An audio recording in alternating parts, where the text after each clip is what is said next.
in the world of cruiser motorcycles, nostalgia is king, and styling reflects that. Air-cooled, narrow V-twins putting out Mount Everest-level torque and cruising highway speeds at 12 RPM, cooling fins, lazy boy recliner seating positions, wet weights approaching those of small cars, and pipes modified to sound like the Battle of the Somme. Maybe the most traditional cruisers left on the market are the Harley Iron 883 and the 48. Bikes whose engines were introduced in the mid-80s and whose performance reflects that fact.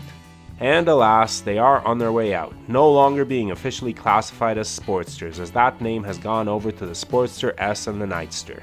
Yup, even Harley had to get with the times, given that both Triumph and Indian released mid-sized liquid-cooled middleweight bikes with modern tech and performance.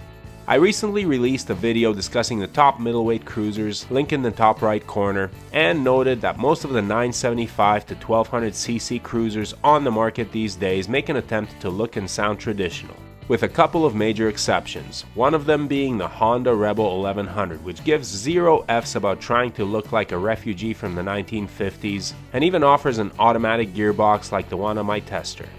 Borrowing its engine from the Africa Twin, this very modern bike is shockingly capable of keeping up with any other cruiser in a straight line, and absolutely dusting most of them on a twisty road. I spent some serious seat time on this one, and so did my wife Brooke, so if you want to know more, stay tuned for a full review. And as always, if you're enjoying the content, please consider hitting those like and subscribe buttons.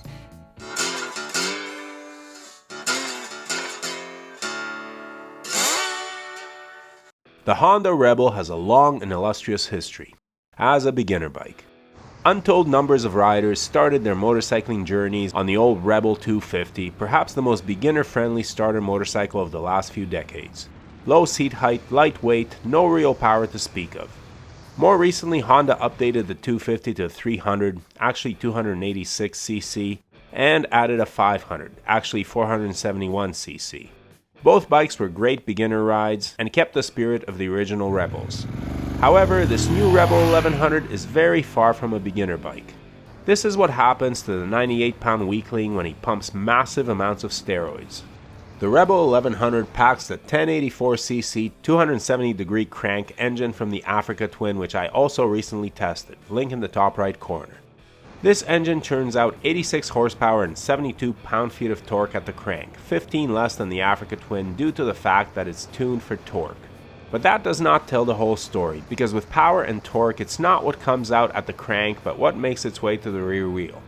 Consider that the 1133cc Indian Scout is rated at 100 horsepower and 72 pound-feet of torque, but on a dyno as tested by Cycle World magazine, it output just under 85 horsepower and 64 pound-feet.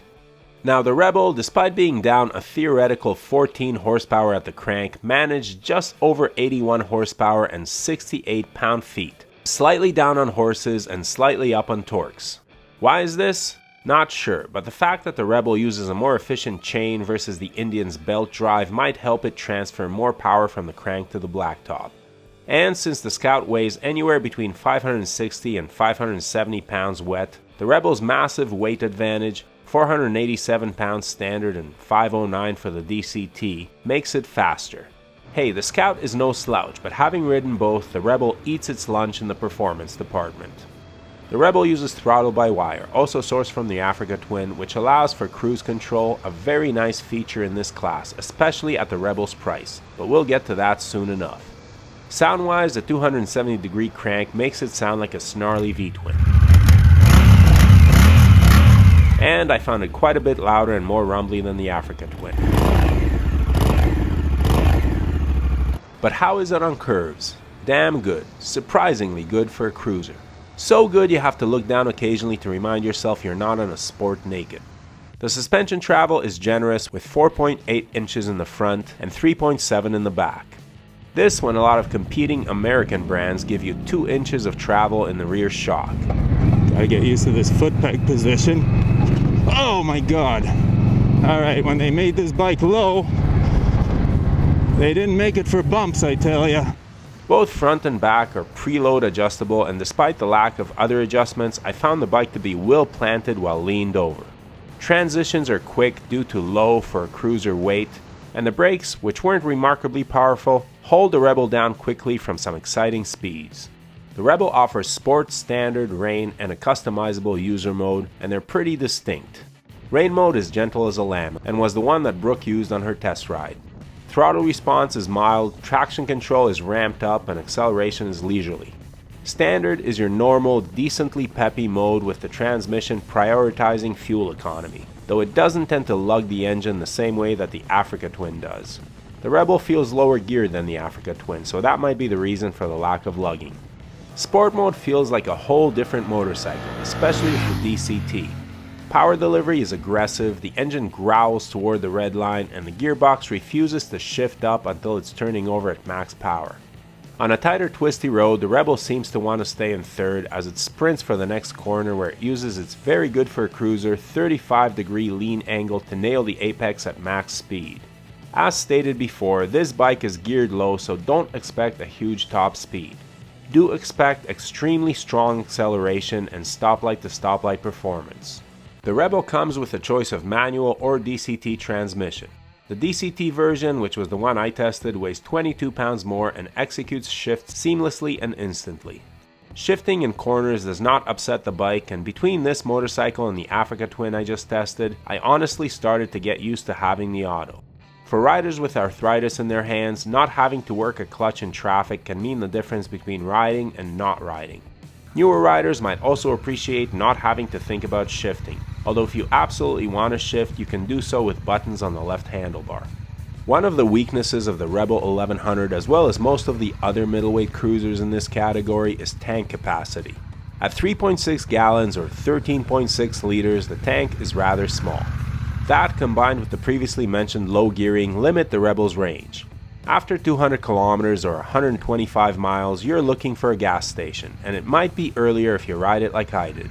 Don't get me wrong, this bike is capable of a relaxed cruise with the 270-degree parallel twin loping along as the bike rolls at 55 miles per hour or 90 kilometers per hour, sounding like a V-twin and chugging on big torque.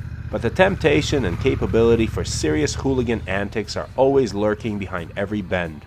The display on the Rebel 1100 is very modern with no attempt to emulate an analog gauge. The speed, RPM, gear, and modes are readily visible and well spaced. Operating the menus is less intuitive, and it took me a while to figure out how to pop it into the function which allows for changing engine modes. Once you've mastered this, you can switch modes on the fly without a problem, which is convenient if you're riding in standard mode and it starts to rain, or a particularly tasty bit of twisty pavement appears. How does the Rebel fit? Great if you're Brooke. I was a little cramped. I stand exactly 5'11.5 inches or 181 centimeters tall barefoot, and probably a bit over 6'1 with my motorcycle boots on. And although the reach to the bars didn't bother me, the mid controls were too close to be comfortable. It may be that I just have hip flexor issues, but I get some forward controls on this motorcycle, even though I know that mids make for better control and handling. Brooke, on the other hand, at 5'6.5 or 169 centimeters, seemed to fit the bike just fine. She's not into the cruiser riding position, much preferring her adventure bike stance, but she was impressed by the Rebel's relatively light for a cruiser weight, and the 27.5-inch seat height, which makes maneuvering the bike pretty easy. It's not the lowest saddle in the class, but we should all be thankful that Honda didn't try to slam the bike down as low as possible by slapping on 2-inch shocks like some brands I won't mention. As it stands, the Honda fits smaller riders will and could fit larger ones with some forward controls. The front seat is wide and roomy and was pretty good for a class of bikes in which form often takes precedence over function. My butt did get sore after some hours in the saddle, but that's par for the course on pretty much any mid-sized cruiser. The less said about the back seat, the better.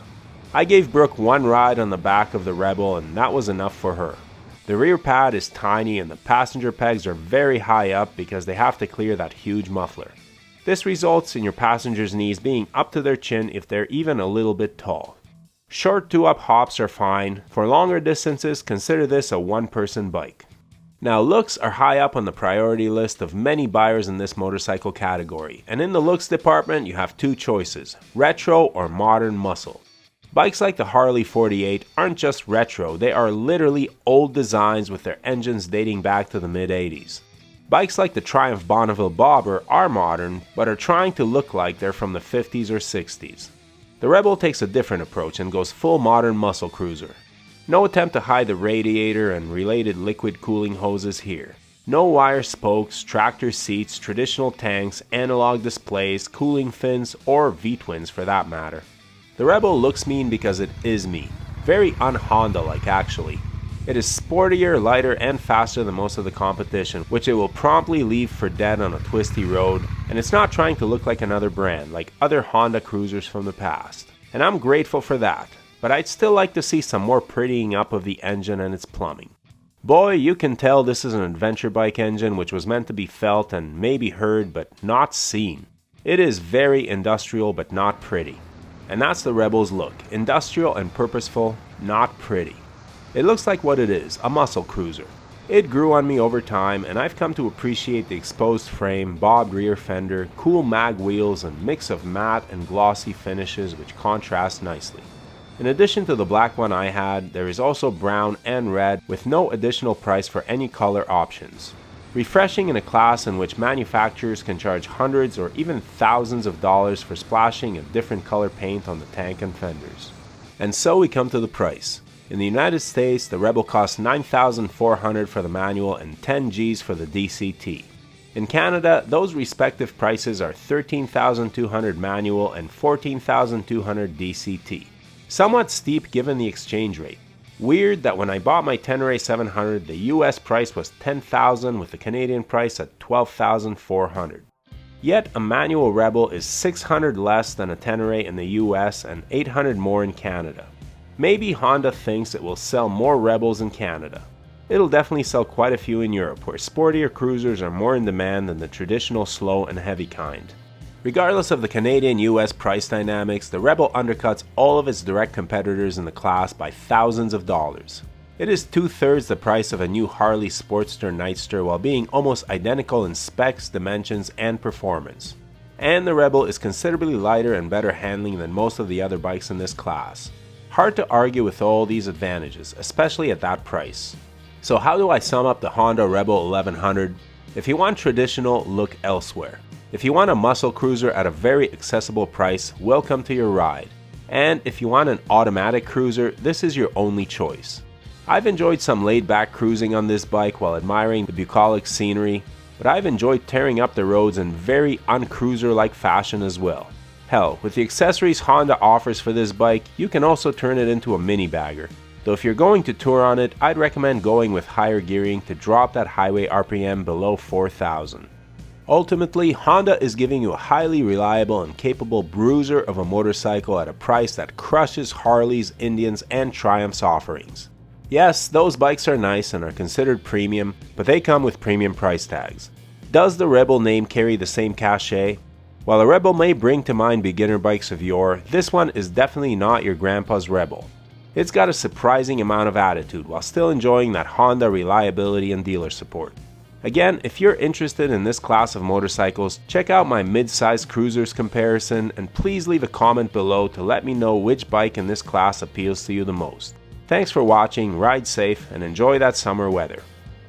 If you're interested in any of the gear that Brooke and I wear or use, or the camera equipment we use to film this channel, the links are below. Everything listed there was bought with our own money and we are not sponsored by any company. However, the links below are affiliate links and the channel is paid a small amount for referring you to shop at no additional cost to you. We do not recommend any products that we are not satisfied with ourselves, but we do strongly urge you to do your research and select the correct size for items like helmets and clothing. As always, thanks for watching, your support is greatly appreciated. Please hit that subscribe button, give the video a thumbs up, and leave a comment below. And whatever you ride, enjoy it. Wave at other bikers no matter what they're riding. We're all part of a brotherhood and sisterhood. Keep the rubber side down, shiny side up, and may the spokes be with you.